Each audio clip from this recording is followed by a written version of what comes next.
నమస్తే. MP news మన పేరు స్వాగతం. ఈరోజు పేపర్లోని న్యూస్ చూద్దాం. తెలంగాణ ఘటన నుంచే మోదీ ఓటమి నాంది. ఆ చైతన్యాన్ని రాష్ట్ర ప్రజలు చాటి చెప్పాలి. ప్రధాని అబద్ధాల కోరు.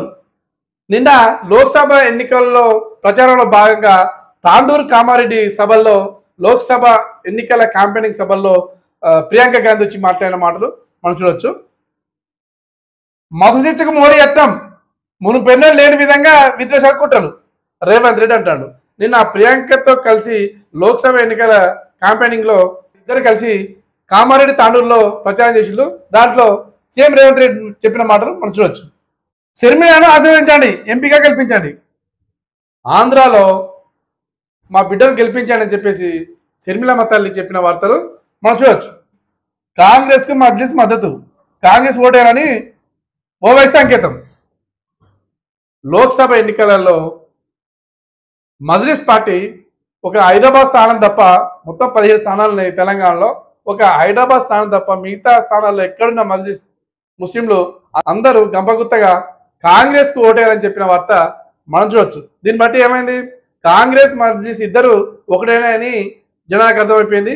అందుకే అందరు కలిసి ఉండి కాంగ్రెస్ని గెలిపించుకోవాలనే వార్త మనం చూస్తున్నాం. 75 నిన్న మోదీనే ప్రధాని, రిటైర్డ్ అవ్వాలనేది బీజేపీ రాజ్యాంగంలో లేదు. నిన్న బీజేపీ సభ వికారాబాద్లో పెడితే అక్కడ మాట్లాడిన అమిత్ షా మాటలు ఇవి.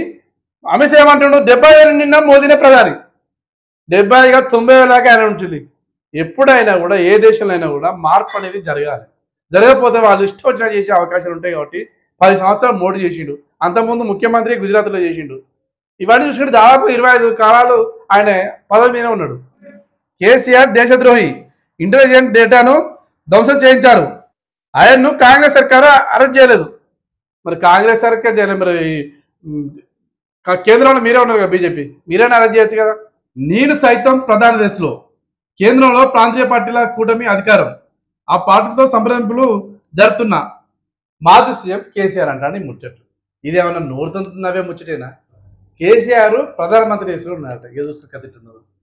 తెలంగాణలో ఉన్నాయే 17 సీట్లు, 17 సీట్ల ఒకటో రెండో గెలవో తెలియదు. సరే ఒకటో రెండో గెలిచినా కూడా ప్రధానమంత్రి ఎట్లయితే చెప్పు, ప్రధానమంత్రి ఎట్లుంటే చెప్పు. ఇదేనా దేంతో నవ్వాలో అర్థం కాదు నేను చెప్పే ముచ్చట్లు. కేసీఆర్ ఓడిపోయినప్పటి నుంచి ఏం మాట్లాడుతుండో ఆయనకే అర్థం కాదు. చిన్న తెలంగాణలో మీరు చిన్న పిల్లగాన్ని అడిగినా కూడా బీఆర్ఎస్ ఓడిపోతుందంటే ఓడిపోతుంటారు. మరి ప్రధానమంత్రి ఎవరైతే కాంగ్రెస్ బీజేపీ కేంద్రంలో అంటారు తప్ప వేరే ఏమన్నా అంటారా? ఎవరిని అన్నాడు చెప్పిన పేరుని అడిగిన కూడా ఈయనేమంటాడు, నేనే ప్రధానమంత్రి దేశంలో ఉన్నా అని చెప్పేసి మాట్లాడతాడు. ఇంకంటే ఏం చెప్తాను ముచ్చట, కేంద్రంలో ప్రాంతీయ పార్టీ కూటమి అధికారం అట. ఎక్కడ కూటమి కట్టావా నువ్వు? తాడు కూడానికి కట్టిన అంతకుముందు గత ఎన్నికలలో అప్పుడు చెల్లా చెదరైపోయింది, గాలిపోయింది ఆ కథ. మళ్ళీ ఇప్పుడు ఎక్కడ కూటమి కట్టినావా? కూటమి కట్టిన వార్త ఇంతకుముందు ఈ ఎన్నికల సభలో ఎక్కడ మాట్లాడినావా? లేదు కదా. లేనప్పుడు కూటమి ఎట్టయితుంది మరి? కాంగ్రెస్ ప్రభుత్వం అయితే చిన్న చిన్న పార్టీతోటి ఇండియా కూటమి పెట్టింది, ఆల్రెడీ ఎన్నికలు పోతుంది, ఆల్రెడీ పోటీలో కూడా నడుతుంది. నువ్వు కూటమి పెట్టావా చెప్పు. మరి కూటమి పెట్టమైతే ఏం లేవైతే ఇప్పుడేమంటాడు ప్రాంతీయ పార్టీలే హవర్ నడుతుంది. ఏం నడుతుంది ప్రాంతీయ పార్టీలది? ఏం తెలియదు నీకు అని అంటాడు అలాంటి బాబుతు. ఈ కేసీఆర్ కథ ఎట్లుందంటే, ఏది చెప్పినా జనాలు నమ్ముతారు, జనాలు గొర్రెలు, నేను ఏది చెప్పినా నమ్ముతారు అనేటట్టు తయారైపోయాడు. కేసీఆర్ ఓడిపోయినప్పటి నుంచి ఆయన మరి ఏమైనా తెలియదు కానీ ఇష్టం వచ్చినట్టు మాట్లాడతాడు. ఆయన గురించి ఎంత చెప్పినా కూడా వేస్ట్ ముచ్చటే. ఇక జీవితంలో కేసీఆర్ మారడు, ఆయన గురించి చెప్పినా కూడా వేస్టే. ఎందుకంటే సీట్లు 2 సీట్లు రానవాడు ప్రారంభమైతే మరి 100 సీట్లు 200 సీట్లు వచ్చినట్టు పోలే. ఈయన తుడుగానే దేశంలో ఎవరు లేనట్టుగా చెప్తారు ముచ్చట్లు. అందుకే కేసీఆర్ కథ అయిపోయింది. కేసీఆర్ ఓడిపోయినా కూడా ఆయన తీరు కానీ ఆయన కథలు కానీ మార్చుకునే ప్రసక్తి అయితే కనపడతలేదు. ఎందుకంటే అధికారం ఉన్నప్పుడు అట్టే మాట్లాడిన అహంకారంతో, ఇప్పుడు అధికారం పోయినా కూడా అదే అహంకారంతో మాట్లాడుతాడు. కాబట్టి జనాలు తస్మత్ జాగ్రత్త. ఈయన కేసీఆర్ మారే ప్రసక్తే కనబడతలేదు. ఆయన స్టైలే అంతా, ఆయన కథే అంతే. నువ్వు ఏది చెప్పు, ఎన్ని కథలు చేయి, ఇక నేను ఇదే చెప్తా, ఇది నేను చెప్పిందే వేద అన్నట్టుగా చేస్తాడు. కాబట్టి కేసీఆర్ కథ ఇది. ఈరోజు కూడా కొన్ని యాడ్లు ఇచ్చింది కాంగ్రెస్ ప్రభుత్వం. ఒకటి, మార్పు మొదలైంది రాష్ట్రంలో, మార్పు రావాలి కేంద్రంలో. 4 లక్షల కుటుంబాలకు రూపాయలు 500కే గ్యాస్ సిలిండర్. మహిళా ఆర్థిక శక్తి, ప్రజాపాలనలో తిరుగులేని ఆరశక్తి. 42 లక్షల కుటుంబాలకు 200 యూనిట్ల ఉచిత కరెంటు.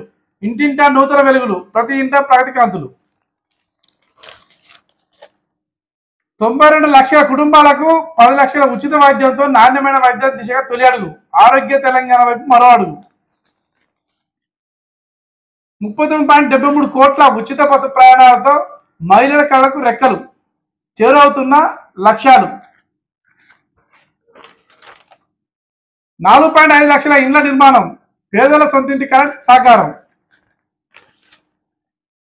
ఆగస్టు 15 లోపు 2 లక్షల రుణమాఫీతో తీరనున్న అప్పుల బాధలు.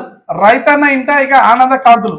ఇట్లా నిన్ననేమో బీజేపీ చేసిన తెలంగాణకు బీజేపీ చేసిన ద్రోహాలను, బీజేపీ ఇచ్చిన హామీలను నెరవేర్చాలని చెప్పేసి ఒక్కొక్కటి యాడిగిచ్చింది. ఇప్పుడేమో కాంగ్రెస్ ప్రభుత్వం చేసిన పనులను, జరగబోయే పనులను వివరిస్తూ యాడిచ్చిన వార్త మనం ఈరోజు చూడొచ్చు. ఇవి ఈరోజు వార్తలు.